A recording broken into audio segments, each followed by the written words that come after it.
All right, guys, welcome to Mind of a Genius, episode 3. And obviously, you can see me smiling because I have no one than the number one genius. You have a great smile. Oh, thank you. See, he just brings the good vibes. Oh. We have the number one genius that I know, Alex Velasco. And I'm super excited to have him on here because he is a wealth of information, a wealth of experience, and he's just a cool dude, you know? Thanks, bro. He's just I cool. appreciate that. That's So, super nice. Alex, I'm going to have you just talk a little bit about just who you are. Who is Alex Velasco? I'm going to go a little bit into detail of Fork to Fit, but let's talk about who is Alex. Yeah, so I'm Alex Velasco, just a normal dude living in McAllen, Texas. That's what he likes to say. Born and raised here in the Valley. Grew up with a great family. My parents are still married till this day. They instilled a lot of morals in me. Yeah. A lot of talking to strangers, even though I was a really shy kid growing up, and just understanding that, I guess, seeing the Valley from birth to now, I guess, has led me to where I'm at today, right? And doing what I'm doing with Fork to Fit and Big things. whatnot. Yeah, you're doing big things. Yeah. Okay, so we'll pause it right there. Alex, before we go into just like the vision of, why you even started Fork to Fit in the first place, which is one of the fastest growing brands in the Texas area, I would say. People would like to be, humble and say in South Texas. I'm like, no, it's one of the fastest growing brands in the entire state of Texas. Before we even get into that, I want to go through 3 quick icebreakers. And Let's do it. This is just, right. to get a feel of it. Yeah. The first one, real simple. I don't know what your answer would be, but would you rather be able to teleport anywhere in the world or have unlimited money? Teleport anywhere in the world. Anywhere. Or have unlimited money? Unlimited money. Well, I mean, having unlimited money could teleport me anywhere in the Not world. really. It would take you longer to get anywhere you want. Yeah, I think for shits and giggles, I would say teleport. Shits and giggles. Yeah. I like that. That's cool. Yeah. So you would rather be able to teleport anywhere in the world? I think that'd be unique, yeah. Really? It's like magic You don't in want the reality. money? Yeah. You don't want the money? We can make the money. I like that. That's a good mindset to have. Yeah. All right, second one. Would you rather have the world dominated by aliens or by AI? I think I kind of know what his answer would be on this one, but let's see. World domination by either aliens or AI. I mean, we are aliens dominating the world at the moment, so I would say AI would be next.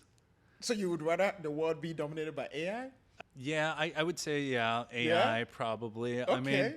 I mean, it would just be weird to see a UFO come down and just start attacking us. You know? Yeah, you're right. You're right. So I think AI would be a slower world Transition. domination, Yeah. and us humans tend to adapt really quick.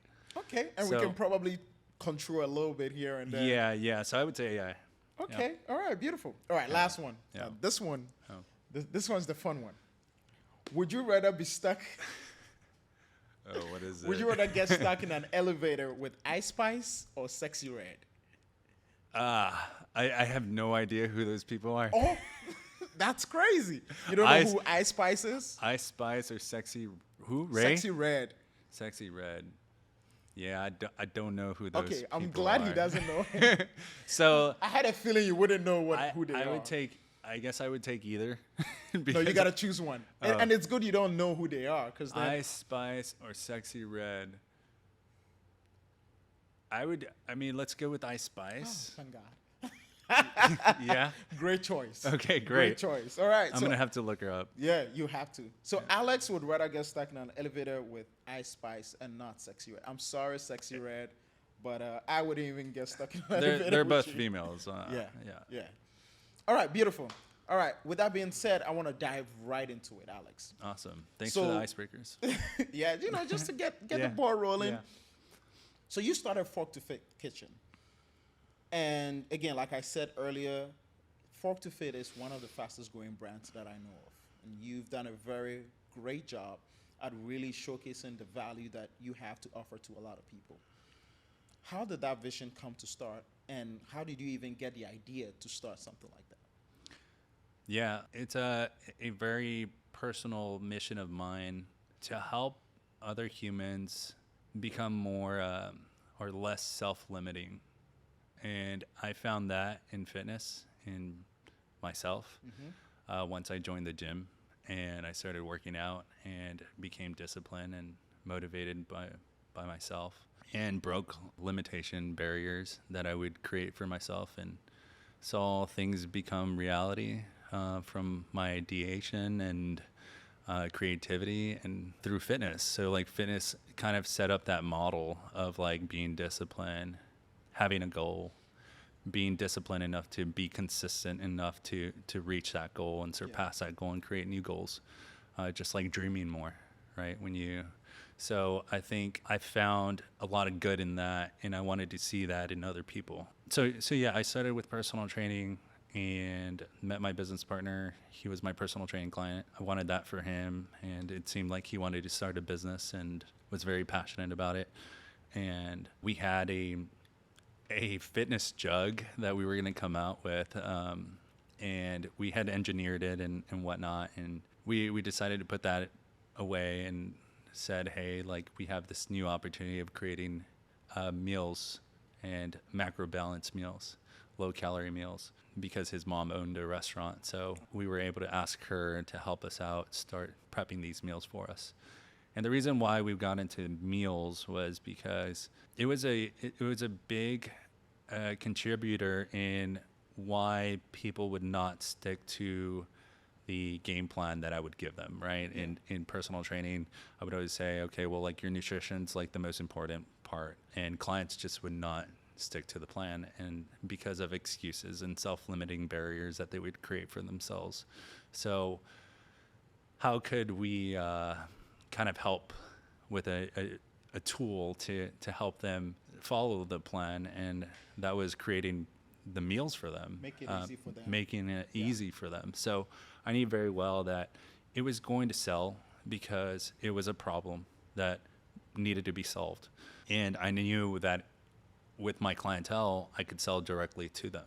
I was taking care of their problem because of the excuse of time, not having enough money to be grocery shopping and then going to waste because they didn't cook and whatnot and prep. It was a convenience factor. So how could we make it more convenient for them? And I knew right away that it would help solve that problem. Yep. So it should sell. And that's how it started. That's how Fort to Fit started. It started as Fort to Fit meals in a small little fridge in the gym that I was personal training out of.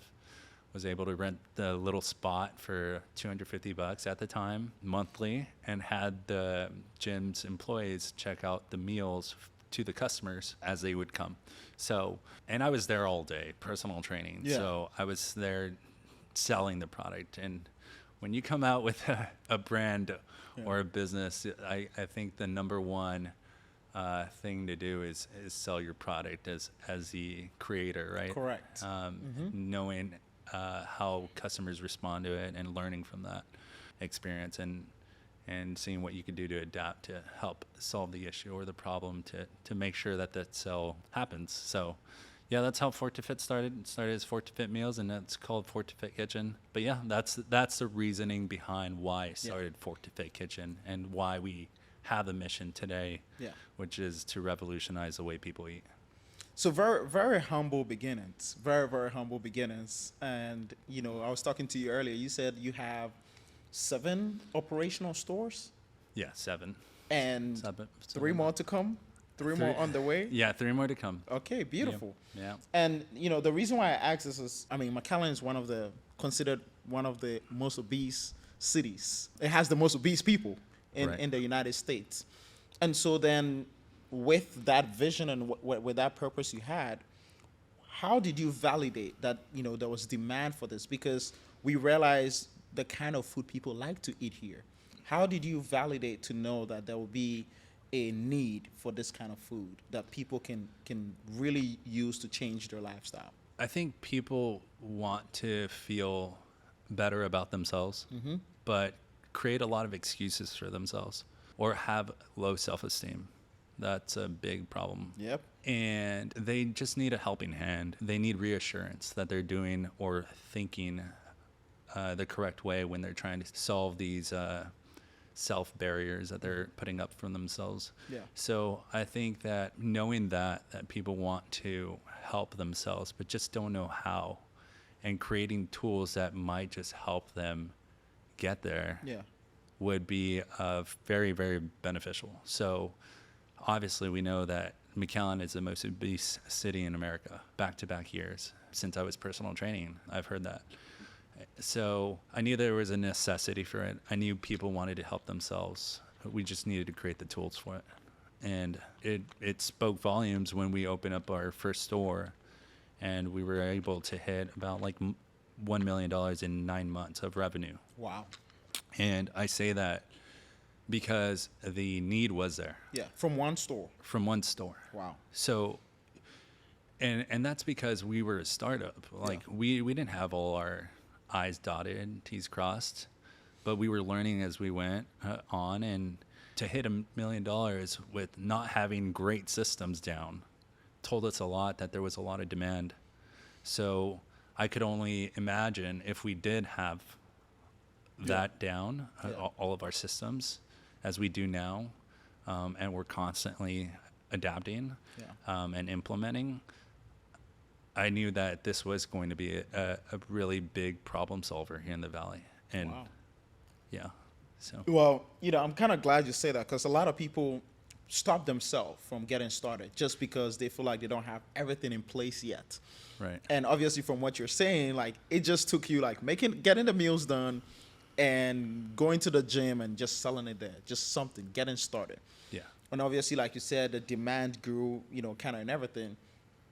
Did you project early on what the plan was? On like, did you have any business plan of like, hey, we want to do this in the next, 3 to 5 years? What was that journey like? What was that planning phase for you in the beginning? Yeah, I think early on my creativity just sparked, right? And it was just like, okay, well, what could this be? How big could it be? Yeah. How big a impact could this be to not only the city, but the nation and possibly the world if it needs it? And that vision comes to mind right away, I think, from the get-go when you first start a company.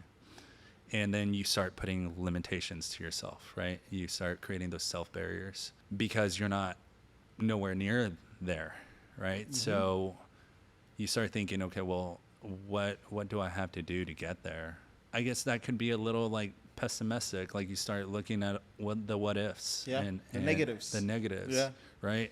So there's a big juggle of these thoughts in the beginning, and I think that all of that happened in the get-go, and obviously it gets stored away because you start thinking of the now, like what's happening now. What do I have to do to just get the next sale? What do I have to do to solve a new problem and adapt and create a better experience for the customer and whatnot? So you start diving into the now. Yeah. And I think I went about the now for a good 6 to 8 months, just even thinking if I wanted to continue Fort to Fit and see if I wanted to do it. I think after like 8 months or so, we eventually sat down and we said, okay, are we going to do this full time? Because I had other things going on as well.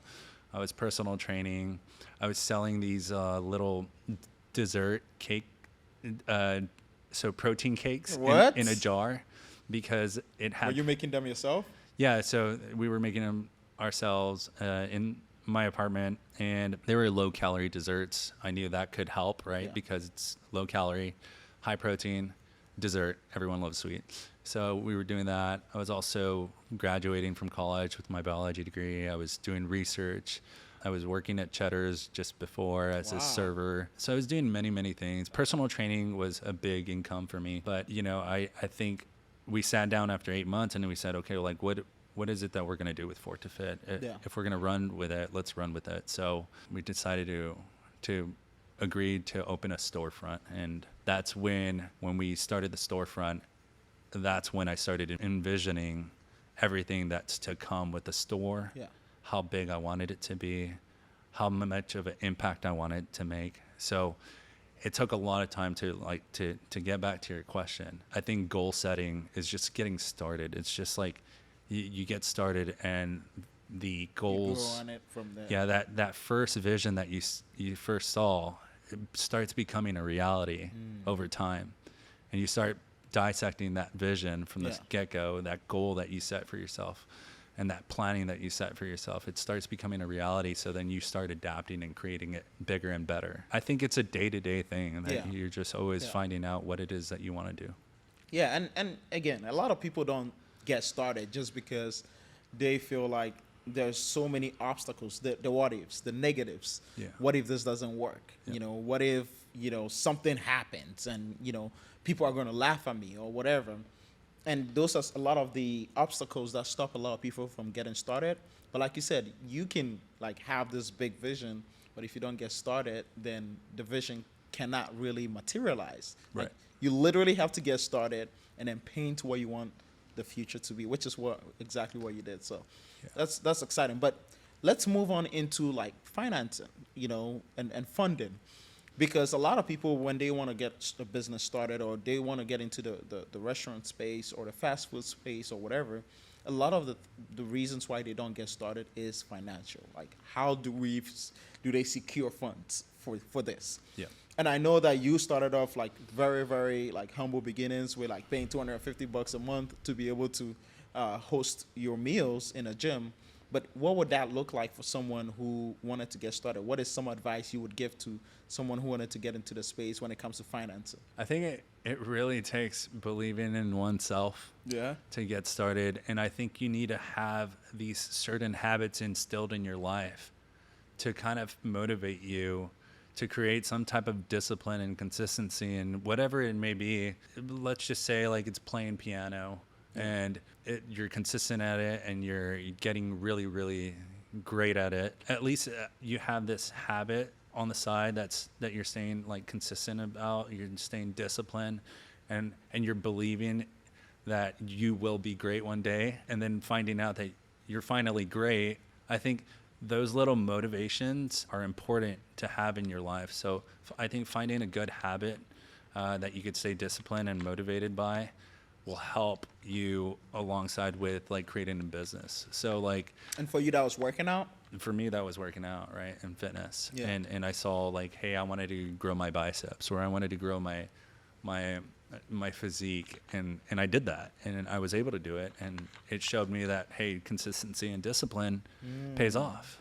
So I think that first and foremost, have a good habit that you're consistent and disciplined about, and this will help you with your business. So like, I feel like you have to have a goal for like whatever it is your business it may be. Maybe it's like cleaning windows for 50 businesses. Well, then we're going to say, hey, we want to clean 10 business windows. We're going to try to get 10 accounts this week in 2 weeks. And setting that smaller goal of the bigger goal Yep. can help you get started and seeing if you can accomplish that. But I Yeah. think it's just a matter of just getting started. That's what's super important. And finding like finance, as far as finance, I think you have to work with current resources that you do have at your disposal. Yep. I didn't have much money. I was living day to day, paycheck to paycheck, which was my personal training clients. Yeah. And I didn't have much, but I knew that, hey, to get this one fridge going, I'm going to have to save a good $1,000. So I'm going to have to put away $1,000 from my income Yeah. to buy this fridge. And that first purchase will motivate everything. Like Yeah. that getting started will help you understand and find the financing that you need for whatever it is that you're doing. I think if you're given the financing up front, I don't think that you'll be so successful. I think you really have to struggle in getting financing for your startup or your business to understand or to feel the motivation that you need to run a startup. You need to have some skin in the game. Oh, the startup is, dude, Yeah. you know how the startup phase is. It's really, really tough. It could be mentally tough on a person. And I think you need to be mentally tough before receiving any type of outside financing. I think you need to get your skin in the game for sure.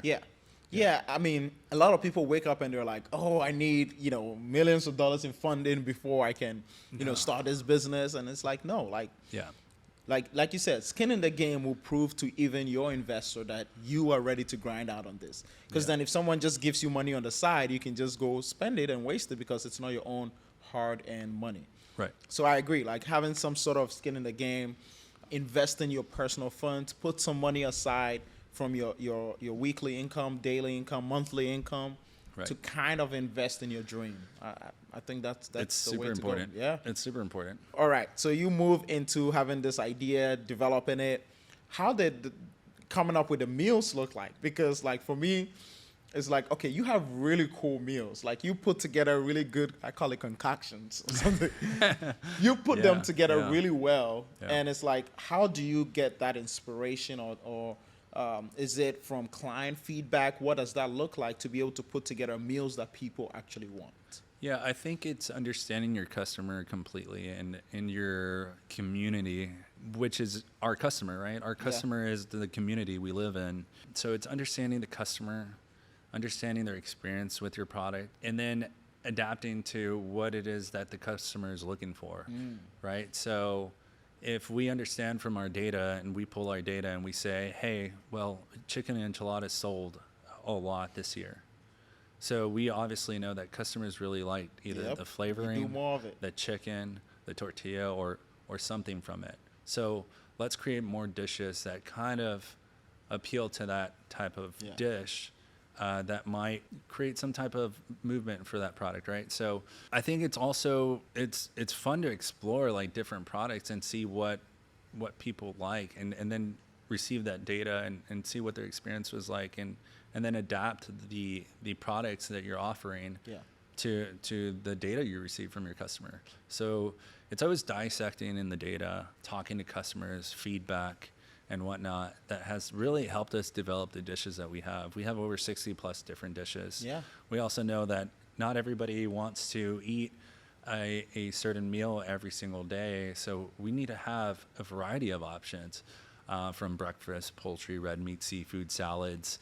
We know that customers love their coffee on the go. Yeah. I mean, we have Starbucks popping up, I think another 21 stores here in the Valley. And we understand that people want coffee, but sometimes Starbucks doesn't have those offerings of low calorie coffees. So we offer that. Yeah. Protein shakes. We understand that other companies offer protein shakes with pasteurized fruit with an excessive amount of sugar. Yeah.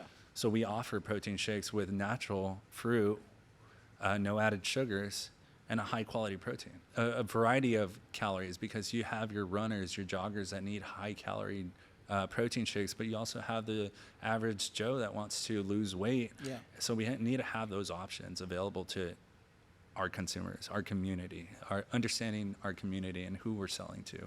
I think that's super important. And that's Shameless plug. Yeah, and that. What was that? I was gonna put a shameless plug. Oh, in, do it. But you can finish on that. Yeah, so I think it's just understanding your customer completely. Yeah. And studying your customer and really being there for who you're selling to, right? Yeah. And that's your customer, and they're the ones that keep your business running day after day. Facts. So it's all about them. You're serving them. It's not about us. It's about our. I think it's about our core values and what we represent, our mission, and the clientele that we're serving. And we make that very. We instill that with our Shakeologists, who we are like baristas, but they're called Shakeologists. Shakeologists. We Love came to up with see that it. term Yeah. like I think the first year in, but we instill that with our Shakeologists that we're here to serve people. And we also instill into them that as they serve people, they'll find bigger and deeper gratitude for life in general because things will just go your way when you serve. Something that we always like instill in them or talk to them about. Yeah. It's just it's about serving people. And what are we here for? We're here to serve people. No, I mean, you have no idea how much how much valuable this is, just because the most important thing for a business is for its stakeholders to consistently talk to the customers, consistently communicate with the customers, see what they want, and do more of it, because they're the ones, like you said, giving you the money. They're the ones paying you. They're the ones keeping you alive. So it's always important at some level or at some point in time in your business to be consistently interacting and kind of communicating with your customers every single time. The shameless plug I was going to put in there is that the spicy teriyaki chicken is my favorite meal at Fork to Fit. That's awesome. And hopefully, it becomes the meal of the year. I don't know, something.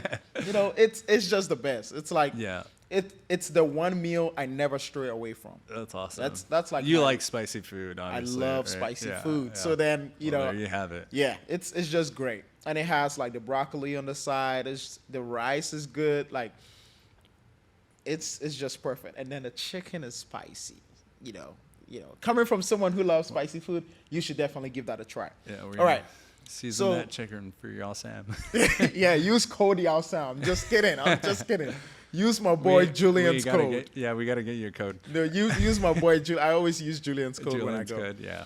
All right, so let's get back into, because when you talk about talking to the customers and everything, how do you reach those customers? So people who have never heard about Fork to Fit, what are some of the marketing efforts? Because I know that Fork to Fit has some of the best marketing, out there. And so what are some of the things you implemented, like at the beginning? I know your influencer program is like the best. Like, what are some of the things you did and why did you do it? I know you also have some sort of a marketing background, but you were able to integrate that into what you're doing here at Fork to Fit. And I believe it's been very successful for you. And so what did that look like and how did you come about putting all those systems in place? Yeah, so I think it's like going back into what motivated me to like join fitness. Yeah. And that was social media at the time, was following a fitness influencer and seeing that seemed very self-confident, and I wanted that for myself. So I went to the gym and started working out and found that. Obviously, I was motivated by an influencer through social media that got me in the door of the gym to do what it is that I wanted to do. So knowing that made me understand that, when we're starting Fork to Fit, when we start this storefront, we have to influence and motivate people to come into our door. And how are we going to do that with the lowest amount of financing behind that, right? Because, we didn't have much capital to go and mess around with. Like, I knew that social media was going to be the motivator and from the get-go. And when we opened our doors, all I did was spend my time on Instagram because I knew that a lot of the youth, the middle-aged crowd was jumping on Instagram from Facebook at the time in 2018. And Snapchat was pretty big. So we did a lot of influencing and motivation through those social media outlets of letting customers know about our product, what it is that we do for people, what it is we offer, and kind of educate them on our product and the quality and everything that we were serving to them. It was also understanding that not only can I motivate people, but others can motivate their following and whatnot. Yeah. So if you understand that so many people have different perspectives on life and view life differently and follow totally different people that have different perspectives on life. And I think it's important to get a crowd of different perspectives to help push the product and your brand in a different way to different people and their following and whatnot. So that's why we started diving into influencer marketing. And I knew that this was going to help organically. It was going to be the cheapest way to do it. And it worked. And we started building a program for it. We started building the ambassador program for it. So we have both the influencer and ambassador program that help us today to build our brand organically. And we see this going forever. Like we really see this going as we scale as a company. We really see ourselves doing this for the long run, because at the end of the day, all we have to do is motivate people to walk into the door, and then we can serve them. So you've built this team of, like, again, influencers, ambassadors who really go hard for your product.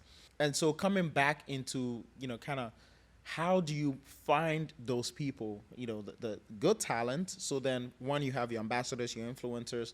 finding really good people who will fit the program, but then how do you also find really good people on your team that can contribute to the culture you're building? Because one of the major things for a lot of people is when I enter Fork to Fit Kitchen, I know I'm going to be greeted by someone, hey, welcome, something. Even if they're like far away, Yeah. they're still going to scream something. Right. And if they don't, I'm like, okay, what's going on? Like, someone mad today? Yeah. And it's like when you go to Chick-fil-A and they don't say my pleasure, then you're like, okay, someone's mad today. Like, Yeah. So that culture, like, how did you build it? Bring in, a team that would work for the vision, because I know you've painted a very good vision for the team.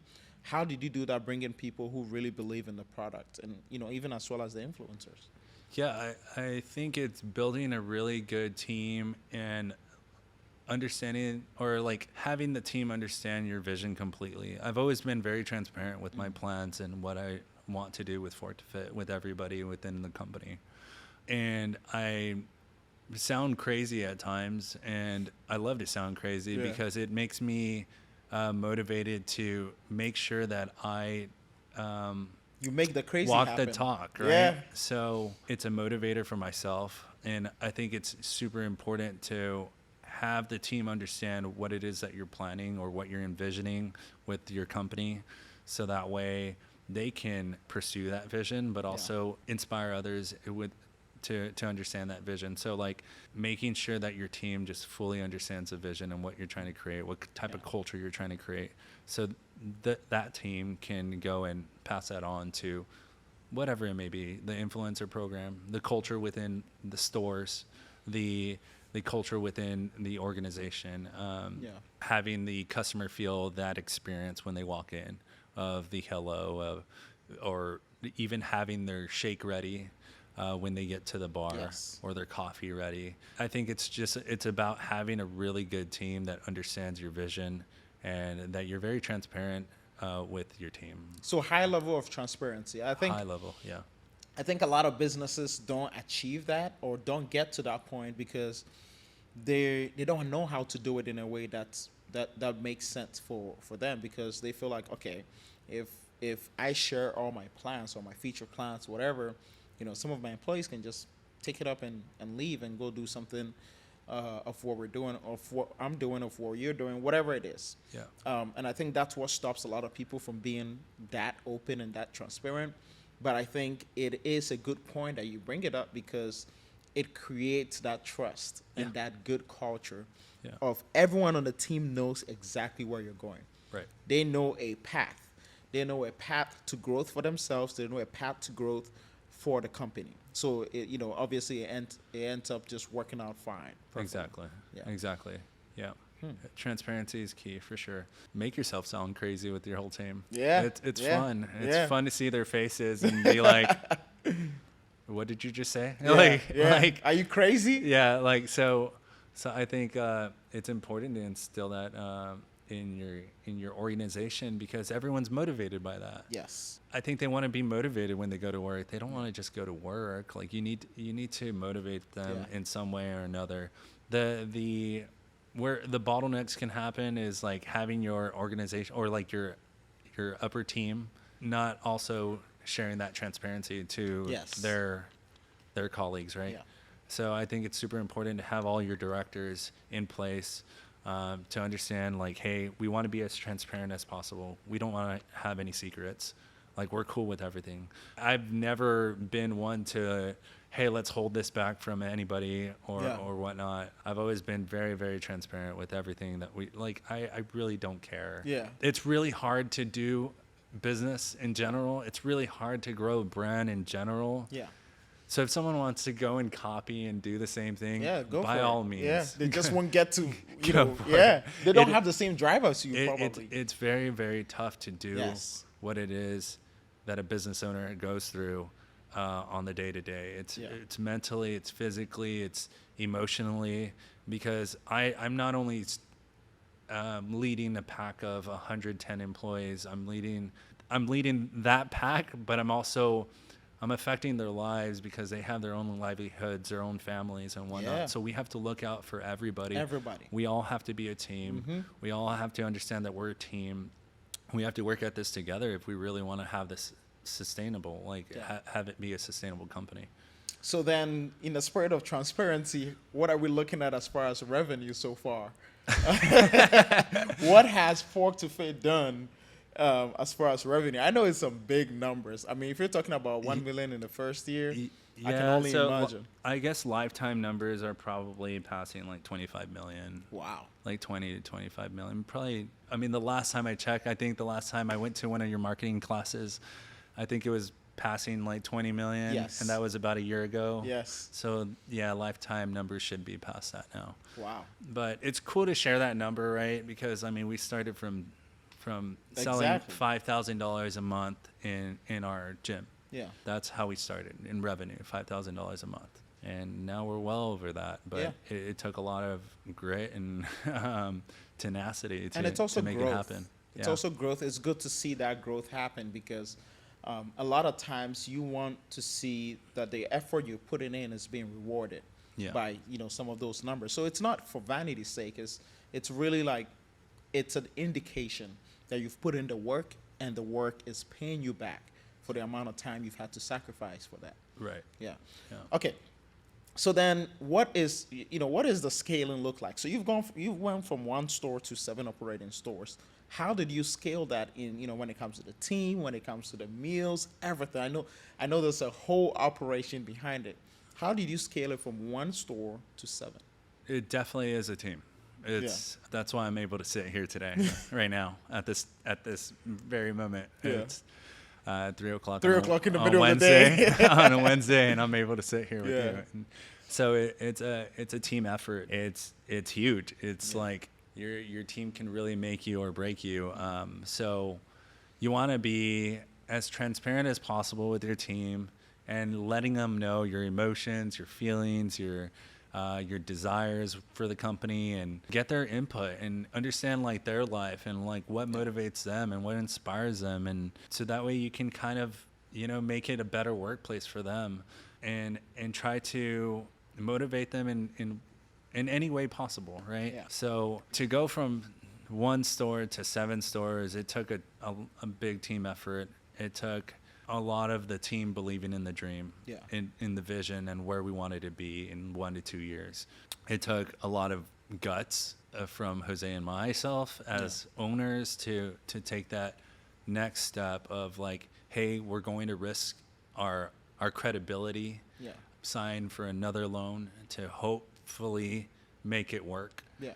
And all we can do is bet on our team to make it happen. Yeah. Right. So I'll bet on my team any day. Like I think the whole team overall, as we're building our culture and whatnot, one might fall short and leave the company here and there, but that's okay because the majority of the team believes in the vision, believes in what we're trying to do, believes that we're helping people, and that's how we've been able to get from 1 to 7 stores.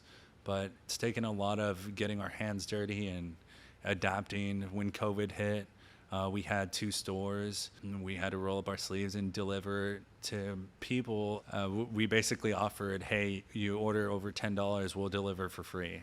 We were able to be only 2% short overall that year, COVID year, and we knew that we were pandemic proof, so that we would be able to make it through a pandemic. And I think that gave us the guts to go ahead and create more stores.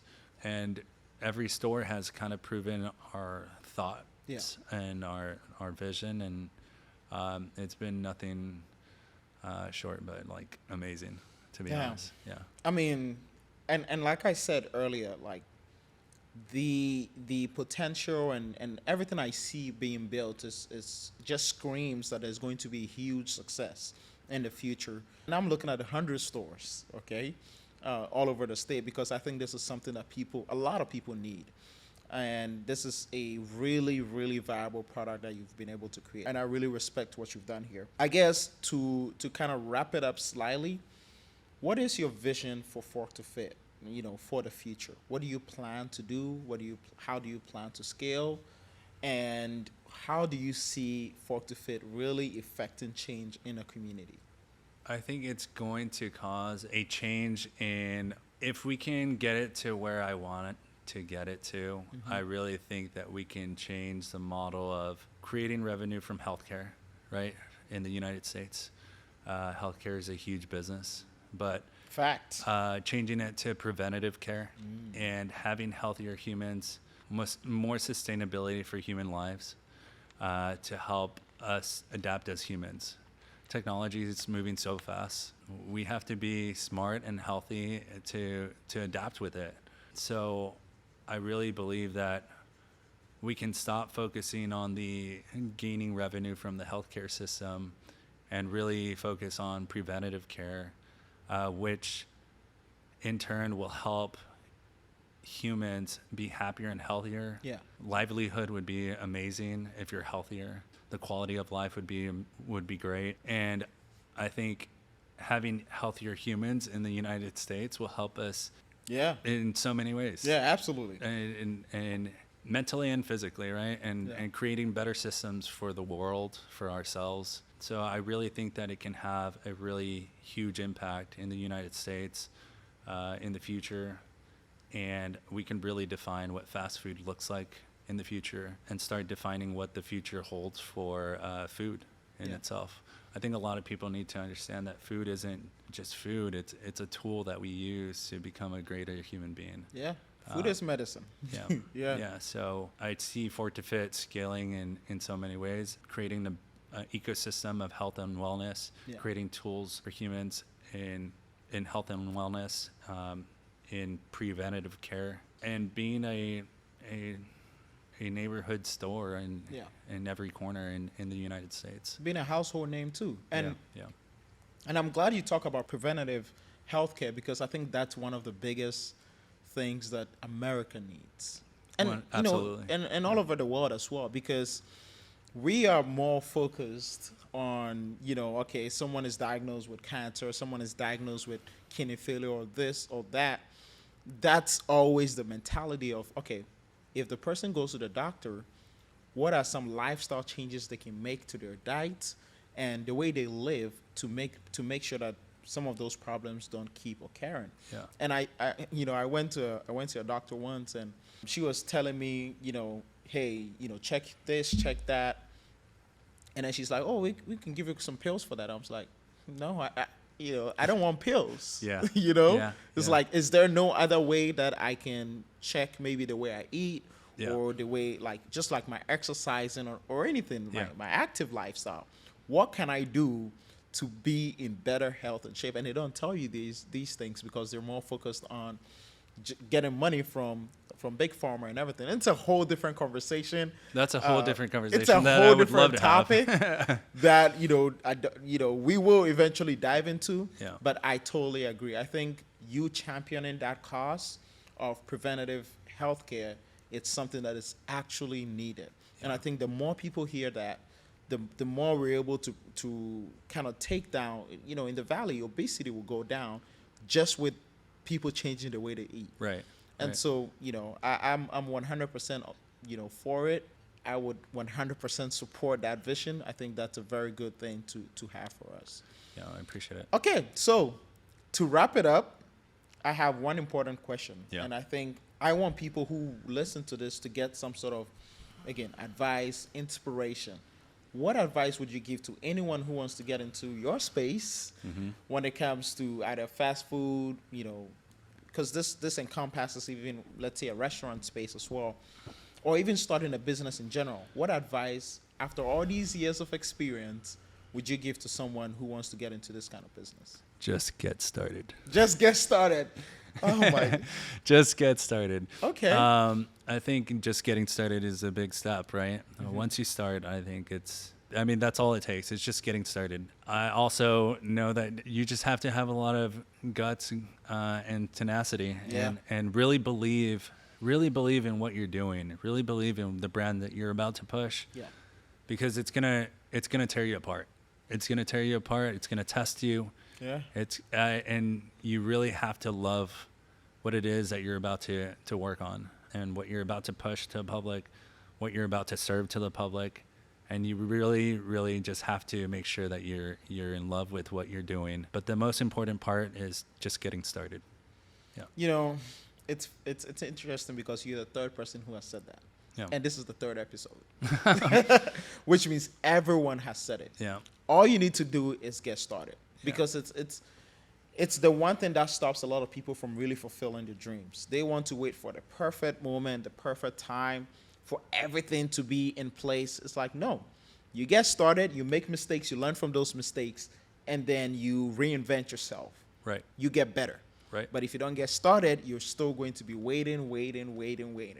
And I think I personally had a big issue with just getting started because I love planning and I love having things in order.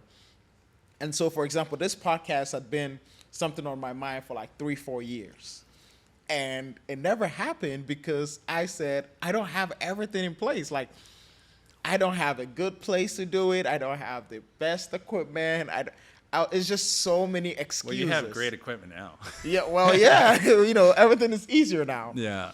No. But then, I was thinking about it, last month or 2 months, and I was like, you know what? Like, let me just get started. Let me just put something together. Yeah. And then once we go through the weeds of it, this is not obviously perfect, and I don't hold myself to like absolute perfection. It's like, what can I learn from the mistakes I did in the previous episode to make sure I be better in the next one? Makes sense. And I think you wouldn't have known if you didn't get started. Exactly. Yeah. Exactly. So I'm glad you say that because personally for me, that's a very important thing. You don't have to know everything either. You don't have to know everything. Your team is really, really smart as well.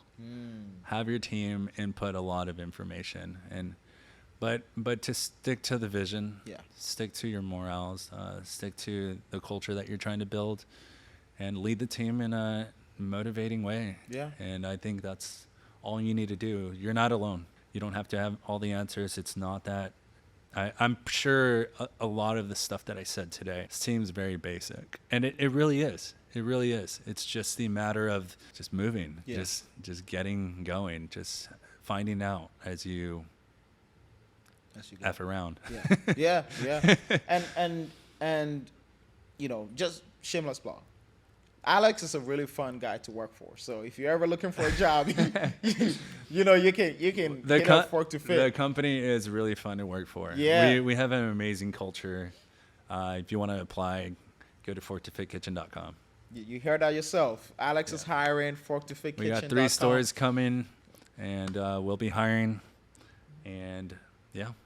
Beautiful. All right. So I obviously want, at the end of this, the most important thing for us here is to be able to get some value out of it. And I think that you have provided a lot of value. And so thank you for coming on to this podcast. I know I'm going to invite you on here again in the future. And love to come. Joaquin, before you, said that I shouldn't invite him if he, hasn't reached a certain goal, which he promised on this podcast. Yeah. So, Alex, what is one goal that you're committing that you want to hit, and if you don't hit it, you're not coming back on this podcast? What can you assure us that by the time you come on here, you would have achieved? Okay, so I would say you're probably going to invite me again in 6 months or a year? I mean, depends on what the goal is. Well, I mean, I can give you a good goal. I mean, let's see. I can give you a goal based off when you think you'll invite me. Okay. So if you give me just what is a personal goal you have for yourself and for Fork to Fit? A personal 20 goal? stores, 30 stores? What is something that you want to get to so bad? I want to change the mentality of human beings as far as food perception. Okay. And that's going to take quite a while. Yeah. I'm very patient. Yeah. But I would say we'll be able to do that in the next 15 years. We can't wait that long for another episode. Yeah. So I think maybe in the next 10 to 15 years, I think Fork to Fit will be in different states across the United States, and we'll be making that change as far as food perception. When do you plan to expand to somewhere like San Antonio? San Antonio next year.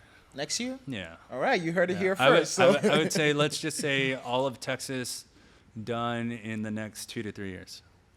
Wow. Yeah. So next year could be January, Alex. So next year, San Antonio is going to have the first fork to fit kitchen, and I think San Antonio is a viable market as End well. of 2025 will definitely be in San Antonio, already growing in Austin and Houston probably. Okay, so by the time Alex comes on this show next time, fork to fit will be in somewhere outside the Rio Grande Valley. Is that a good goal to have? Yeah. Beautiful. All right. So, Alex, thank you so much. It's always a pleasure Yes, of having course. you. No, thank you so much for having me. And guys, make sure to follow Alex. Alex, if you want to share your social media handles. Yeah, Alex Fork to Fit on everything. On everything. Yeah. He's everywhere. Instagram, Facebook, X. Yeah. TikTok. Are you on TikTok? I'm not that crazy on writing captions and whatnot and posting, but It's okay. it's getting better. You get it done. It's That's the getting most better. important Yeah, thing. so Yeah. LinkedIn as well. Okay. So, yeah. Beautiful. Please make sure you follow Fork to Fit Kitchen as well. Alex is building something unique, something great. Let's support small business owners. I don't even know if I want to call it small business anymore because it's so big. But thank you again for coming on to this Appreciate it, podcast, man. guys. Make sure to subscribe and see you for the next episode. Stay tuned.